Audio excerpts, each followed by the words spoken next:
వీళ్ళు ఎలాంటి వాళ్ళని చెప్పి నువ్వు సపోర్ట్ చేస్తున్నావు? ఎలాంటి వాళ్ళని?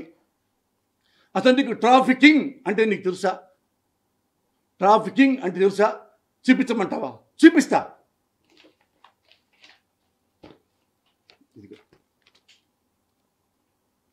అంటే నారా చంద్రబాబు నాయుడు గారి కుమారుడు. చూసారా? ఇంకా చూస్తారా? ఈయనకి ఎంతమంది లేడీసో, ఇంతమంది లేడీస్ ఈ దగ్గర పంపిస్తే ఏమంటారు దాన్ని? శ్రీకృష్ణుడు గోపికలతో సరసలాడుతున్నాడా? కృష్ణుడా? ఇది ట్రాఫికింగ్. ఇదిగో లోకేష్, ఇది ట్రాఫికింగ్. ఎంతమంది ఆడాలో చూడండి.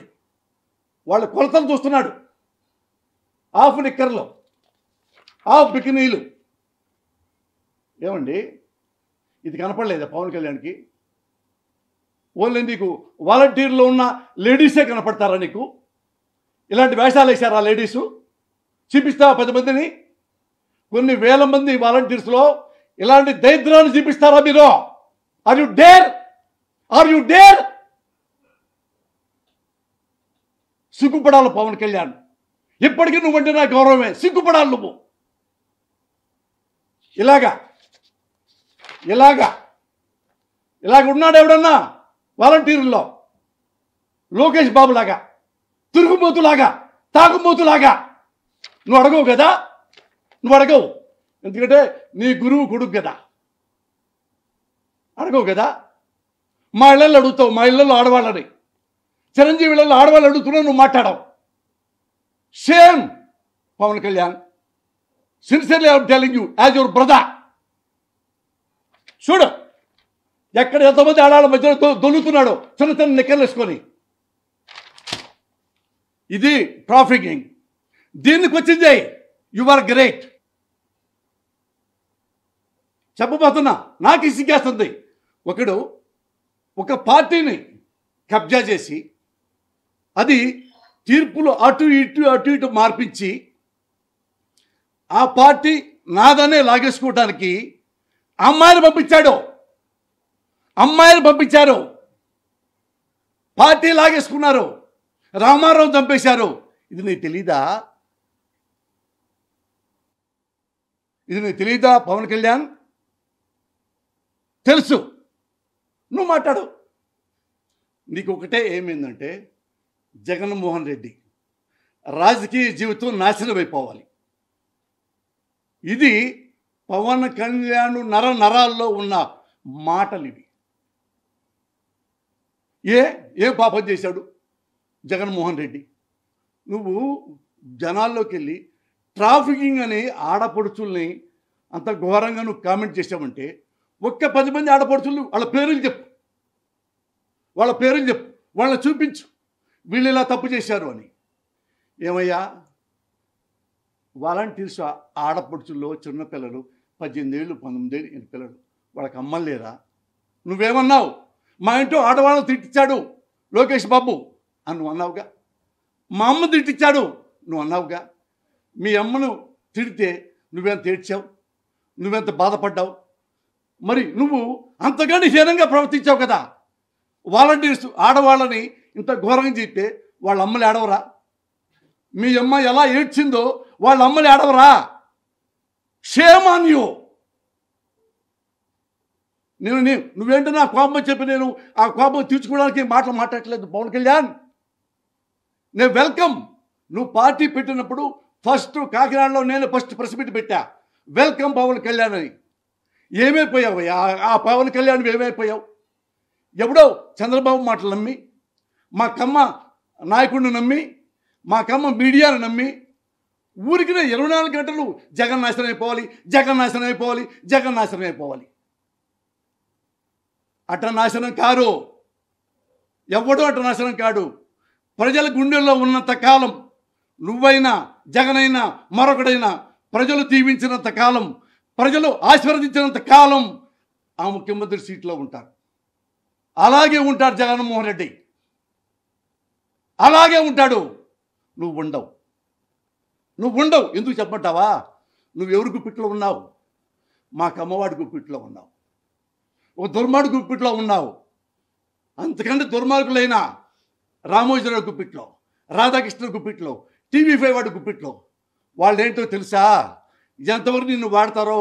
కూరలో కరేపాకు వేస్తారే, కూరలో ఇదేస్తారు కదా తాలింపు, ఆ తాలింపు గాడివి నువ్వు. నిన్ను అలాగే వాడుకుంటారు. నువ్వు పొరపాటు సీఎం అన్నావు అనుకో, వీళ్ళందరూ కలిపి నిన్ను ఇలాగే తిడతారు. నన్ను మీ అన్నయ్యని ఇలా తిట్టినట్టుగా. నమ్ము నా మాట. నిన్ను పొరపాటు కూడా నిన్ను సీఎం చెయ్యరు. ఇంకోటి తెలుసా? నీకు తెలియని విషయం ఇప్పుడు నేను చెప్తున్నా. ఇప్పుడు బాధపడి నువ్వు భీమవరంలో ఎందుకు ఊడిపోయావో తెలుసా? వైఎస్ఆర్ పార్టీ వల్ల కాదు, టీడీపీ వల్లనే. 15 కోట్లు ఇచ్చి వాడికి ఓటు వేయకండి. అర్థమైందా నీకు? కనుక్కో, ఎంక్వైరీ చేసుకో. నువ్వు భీమవరంలో ఓడిపోతే అవకాశం లేదు. 100% నువ్వు గెలుస్తావు. Your crazy boy. కానీ ఎందుకు ఓడిపోయావు? Because of TDP. తెలుసుకో, ఇది తెలుసుకో, నిజం తెలుసుకో. ఆడవాళ్ళకి కొంచెమన్నా నీలో ఎథిక్స్ ఉంటే, కొంచెమన్నా ఫీల్ అయితే, ఎందుకు నీ ఆడవాళ్ళని నేను ఘోరంగా అన్నాను. మా ఇంట్లో అక్క ఉంది, మా ఇంట్లో చెల్లి ఉంది, మా ఇంట్లో మా అమ్మ ఉంది, మా ఇంట్లో భార్య ఉంది, వాళ్ళంతా బాధపడతారు అని నువ్వు తెలిసిన వాడివి. హుందాగా పొరపాటు జరిగిందని చెప్పు. దేవుడు నిన్ను కాపాడతాడు. God bless you.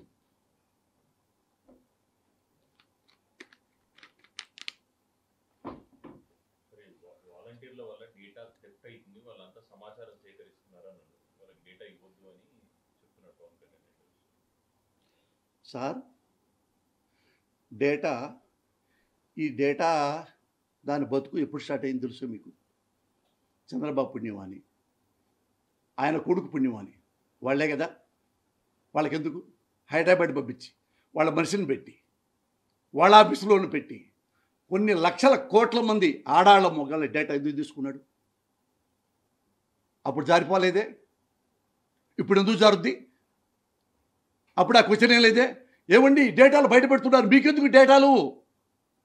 Election commission ఉన్నారు కదా, వారు చాట్ పంపిస్తారు కదా. మీరెందుకు పర్సనల్గా దొంగచాటుగా డేటాలు పెట్టారు? దానికోసం అబ్బాయి పారిపోయాడు కదా. ఏమన్నా డేటా తీసుకునేవాడు పారిపోయాడా లేదా? ఎందుకు డేటాలు తీసుకున్నాడు చెప్పండి? చంద్రబాబు అనేవాడికి డేటాకి ఏంటి సంబంధం? నువ్వేమన్నా వాళ్ళ జీవన ప్రమాణాలు పెంచడానికి తీసుకున్నావా? అయ్యయ్యో, ఇంతమందికి పేదవాళ్ళు ఉన్నారు, వాళ్ళకి పెద్ద ఇల్లు కట్టించలేదు, నేనే 500 కోట్ల ఇల్లు కట్టించుకున్నాను అని ఇల్లు కట్టించడానికి డేటా తీసుకున్నాడా? కాదు, స్వార్థం. ఇది మీకు తెలీదా? ఇది పవన్ కళ్యాణ్ తెలీదా? అది పెద్ద గొడవ ఏం తెలీదా? లోకేష్ ఇంటర్ఫియర్ అయ్యడం తెలీదా? లోకేష్ ఎంతమంది ఉండి డేటా గురించి అతను కీలక పాత్ర వహించాడు. మరి ఏంటి మీరు లెక్కేసుకోండి. అతను డేటా తీసుకున్నందుకు ఇతని డేటాకి ఎవరి సంబంధం ఉందా? ఇతను డేటా తీసుకున్నాడా జగన్మోహన్ రెడ్డి ఏమన్నా? నిజాయితీగా ఇంతమందిని, ఈ లక్షల మందిని వాళ్ళు వినియోగించారు. వెనక ఒక కానిస్టేబుల్ని పెట్టాడు, వెనక ఒక ఐడియాలజీ పెట్టుకున్నాడు. ఎవరన్నా ఇస్తున్నారా లేదా? అలాగే 2500 పోతే 2000 ఇస్తున్నారా చిన్నవాడికి ముసలివాడికి అని చెక్ చేసి ఇంతవరకు ఒక్కసారి కూడా ఏ వాలంటీర్ అమ్మాయి అయినా సరే ₹1 మోసం చేసి కానీ అవినీతి చేసి కానీ ఉంటే చెప్పొచ్చు. తప్పులే. నేను కూడా ఉన్నాను, నేను కూడా అన్నాను. ఎవడు నేను కూడా ఉంటాడు. పోసానికి ఇష్టం మళ్ళీ డబ్బులు తీసుకుని ప్రెస్ మీట్ పెడతాడు అన్నా అనుకోండి, తప్పులేదు అనొచ్చు. సాక్ష్యం కావాలి.